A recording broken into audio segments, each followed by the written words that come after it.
Price God. இன்றைய தியானம் மத்தேயு 24:35 முதல் 44 வரை. வானமும் பூமியும் ஒழிந்து போம், என் வார்த்தைகளோ ஒழிந்து போவதில்லை. அந்த நாளையும் அந்த நாழிகையையும் என் பிதா ஒருவர் தவிர மற்றொருவனும் அறியான். பரலோகத்தில் உள்ள தூதர்களும் அறியார்கள். நோவாவின் காலத்தில் எப்படி நடந்ததோ அப்படியே மனுஷகுமாரன் வரும் காலத்திலும் நடக்கும். எப்படியெனில், ஜல பிரளயத்துக்கு முன்னான காலத்திலே நோவா பேழைக்குள் பிரவேசிக்கும் நாள் வரைக்கும் ஜனங்கள் புசித்தும் குடித்தும் பெண் கொண்டும் பெண் கொடுத்தும் ஜலப்பிரளயம் வந்து அனைவரையும் வாரிக்கொண்டு போகும் மட்டும் உணராதிருந்தார்கள். அப்படியே மனுஷகுமாரன் வரும் காலத்திலும் நடக்கும். அப்பொழுது 2 பேர் வயலில் இருப்பார்கள். ஒருவன் ஏற்றுக்கொள்ளப்படுவான், ஒருவன் கைவிடப்படுவான். 2 ஸ்திரீகள் ஏந்திரம் அரைத்துக் கொண்டிருப்பார்கள்.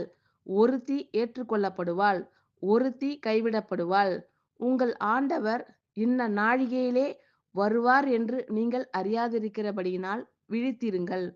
திருடன் இன்ன ஜாமத்தில் வருவான் என்று வீட்டெஜமான் அறிந்திருந்தால் அவன் விழித்திருந்து தன் வீட்டை கன்னமிட ஒட்டான் என்று அறிவீர்கள்.